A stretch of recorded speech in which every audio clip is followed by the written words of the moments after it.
Hello, my name is Eddie Tofpik. I'm Head of Technical Analysis and Senior Markets Analyst at ADM Investor Services International Limited. And here is your weekly technical analysis of New York and London coffee markets.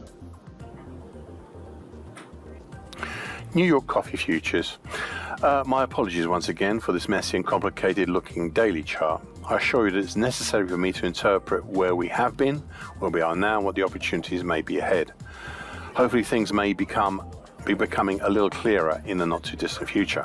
Okay, so the pattern construction that led to the market moving higher started in between mid-March to early May with the dark blue highlighted bullish shift pitchfork, which is still operational, if only just, and with the market right now up testing over the dark blue upper time today, currently at 307.30 in May, and over the April 2011 high at 303.40 and the May 2011 high at 309.95. Anyway, back to the commentary. This is in between the April 2011 high below at 103.40 and the May 2011 high above at 309.90. The next longer term pattern is the large bright red April to late October this year ascending wedge pattern. And it's currently 250.615 up to 271.35. This pattern had been biding its time since late spring until 9 weeks ago, when we saw a significant false break higher, which only resulted in a smaller double top over September, Adam and Eve type. There is a more significant or more recent pattern, I should say, as well. Not so well defined, but it's still there, and one that I thought last week might have possibly been triggered. It is a mid-August to late October head and shoulders pattern, with the previously mentioned double top being the split head of the head and shoulders top pattern. Between 6 and 13 weeks ago, the market breached the neckline, currently at 253.50 on the downside, but with but from 3 weeks ago onwards, the market had trouble sustaining the move lower. And 2 weeks ago, we ended up back up over the neckline again, and then the move higher to up where we currently find ourselves. Now, I recently laid out some targets below for the head and shoulders pattern, as well as the bright red ascending wedge pattern. I had these till last week when I gave notice that I would retire them, and so I have today. We now have to look towards the top side to see what may be the opportunities there. To this end, 2 weeks ago, we saw a racing move higher, continuing last week and already this week. The question now is, what next on the top side? Last week, I highlighted what I did not see back then, which, I did not see back then regard as targets topside, just at most as potentials topside. This week I'll place them and now as targets of a possible primary target X for the bright red ascending wedge pattern up in the 307.40 area, which when I started writing was a very close and eminently doable area, but we have already done that. So we've reached the primary target of 307.40. We have the harder to reach, much harder to reach target X4 up in the 319 area, which now doesn't look that far away given the sharp speed of recent rises.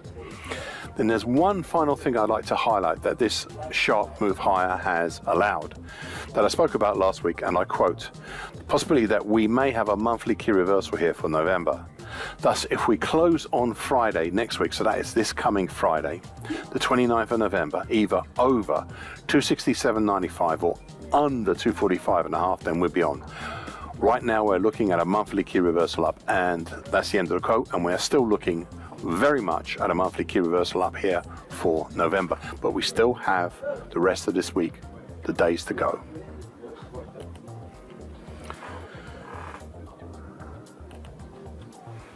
London coffee. 22 weeks ago, I initially drew a bullish Andrews pitchfork on my daily chart. 15 weeks later, I finessed this into a shallower bullish shift pitchfork for the same move to show the bullish angle of attack of this market. It's highlighted in dark blue on my daily chart.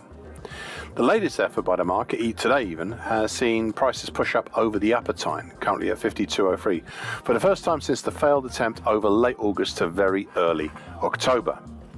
Another pattern also emerges from earlier this year and is highlighted in bright red on my daily chart. It is the late April, early September, quite large ascending wedge pattern, currently 4777 to 5302.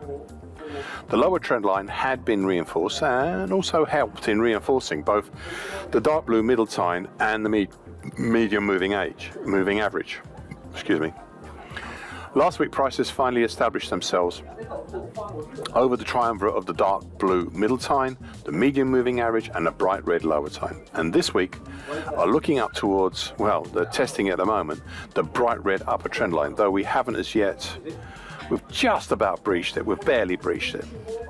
There's one other pattern that has emerged in over recent weeks, and that is an early October to early November descending wedge pattern. The break higher late 3 weeks ago had a primary target X in the 50.01 area, which was reached last Friday, and with a secondary target, a much harder to reach target, up in the 54.17 area. Originally, I was not too sure about this, but I feel obliged to place them, as today that seems superfluous, any surety or not, I feel. With prices heading higher, I'd like to point out one new possibility and one question.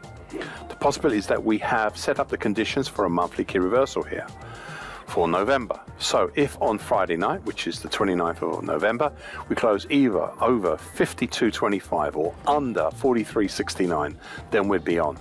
Right now we're looking at a monthly key reversal up, but we have only barely managed to reach that level today. We still have until the end of this week to sustain this move higher, and that's going to be the key point to look at. Thank you for listening. This weekly broadcast gives the essential market patterns and consequences. Please be aware of the risk disclaimer posted both at the front and at the back of this broadcast. Copyright is Eddie Tofpik and ADM Investor Service International Limited. And here comes the final important bit.